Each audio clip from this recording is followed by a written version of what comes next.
Hello and good evening.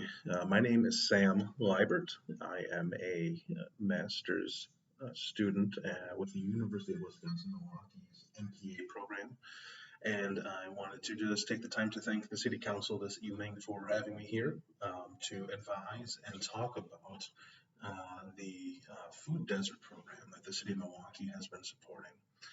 As you may know, the city has been supporting a program to address areas known as food deserts across the city and partnering with transportation companies and local grocery stores to deliver seasonal fresh produce, meat, and dairy items throughout the city and refrigerated trailer units to allow for more people to have access to fruits and vegetables.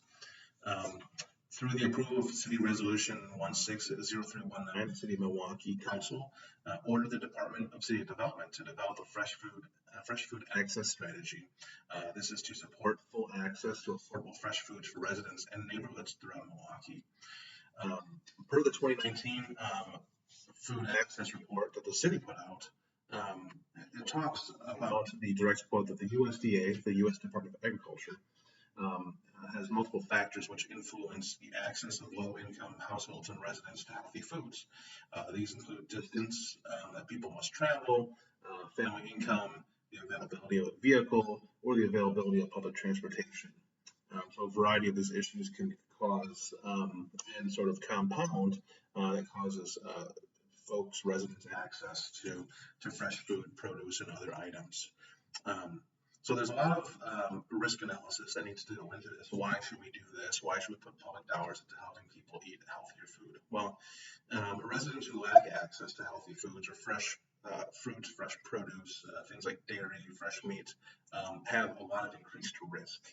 They have a risk of higher rates of obesity, risk of higher rates of diabetes, risk of higher rates of heart disease, and many other host of consequences that could be related to poor diet or poor nutrition.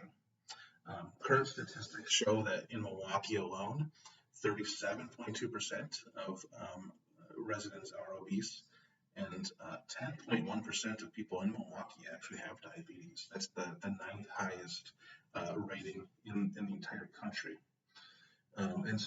Just to quickly sort of remind everyone what the technical definition of a food desert is, it's a geographic area where residents have limited access to food. According to the USDA, how they measure food desert is that's the definition. And if we follow that USDA definition, that means Milwaukee currently has 13 food deserts. There can be many risks associated with trying to fill the gaps that are food deserts. Like I mentioned before, health risks.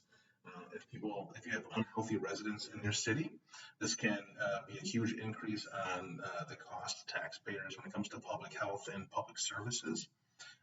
Unhealthy people tend to use more health care. They're more likely to be low income, which means that their health insurance may not be as great, or they might not have health insurance at all.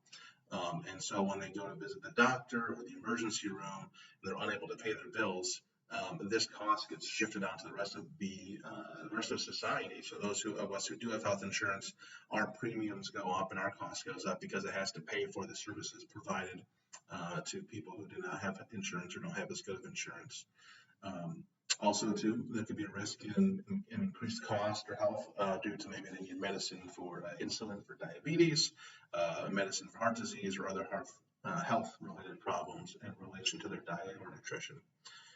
Second, another risk analysis to look at is getting people fresh fruit and produce. Fruits and vegetables and dairy and meat do tend to spoil unless they are refrigerated, unlike things that are prepackaged that have been sealed with preservatives or other chemicals. And so for the program to succeed, we need to continue to have trailers with refrigeration to keep items from spoiling. If the food spoils, it goes to waste, and we can no longer use it, and it can no longer be allowed for human consumption.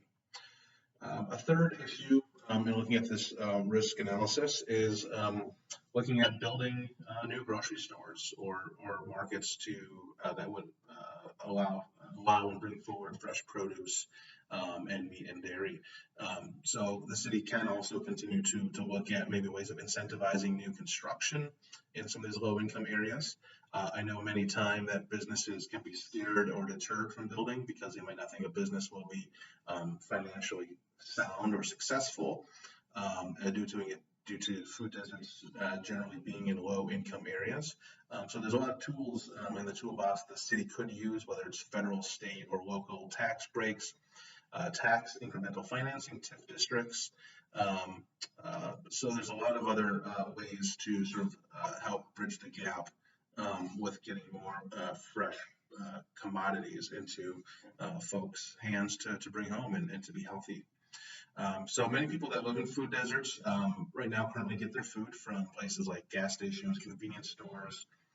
If you've seen or heard of Dollar General, their model really, and there's been studies shown and leaked information from their corporate model that they are targeting specifically food deserts. There's maps on the city website, federal website, state website that show where these food deserts are across the country.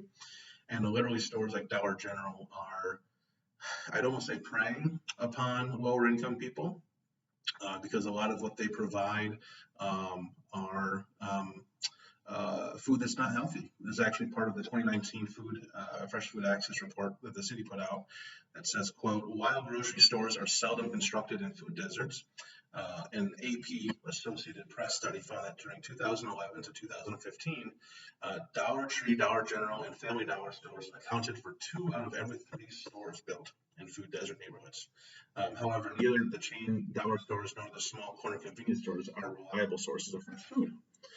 A lot of what they have are prepackaged things like chips and crackers, frozen meals, TV dinners, soda, all things that have high sugar, high salt, high fat, high preservatives, things that are not good. And so when folks are eating this in the food deserts, and this is their sole source of food, they're not getting the proteins and the healthy things, vitamins that allow for longevity of life and a healthier life. So there are ways to ensure that fresh food and produce is delivered to those who need it. So I think step one, very important, to continue working with local grocery stores to have them bring in local markets to these food deserts with produce and fruit that may be going bad soon. So maybe when they get within a few days or a week of expiration, they can donate or bring these in some at a lower cost, so they're at least breaking even or getting perhaps even a tax break through nonprofit for donating or bringing in these fresh produce and fruit. 2, educating people. A lot of low-income people are eligible for what used to be called food stamp. Now it's called SNAP, Supplemental Nutrition Assistance Program. A lot of communities in Milwaukee is one included. It does allow residents to use their SNAP/food stamp benefits to buy fruits and vegetables and fresh products at markets or farmers markets. You can simply go and then run your card, and then instead of buying things one at a time, you get like little wood tokens that are worth like $1 each, and then you can use those to buy fresh produce and products. And then thirdly, continuing to improve access to grocery stores. Again, an issue with getting to grocery stores is sometimes transportation. It's too far. So working to increase public transportation, even working with private vendors such as Uber and Lyft, perhaps giving them incentive to give people rides to and from the grocery store so that they can get fresh produce and fresh products to live a healthier life. So the old adage sort of goes that, you know, when we do better, we all do better. And this is another one of those cases where it just makes sense to continue supporting this program and ensuring that residents in the food deserts in Milwaukee continue to have opportunity and access to fresh fruit, fresh vegetables, fresh dairy products, and fresh meat. I'm available for questions if anyone has any. I can be reached at Liebert, Liebert, at uwm.edu for any additional follow-up, and I'd be happy to talk with you. And thank you again for your time, and thank you for your public service as an elected official.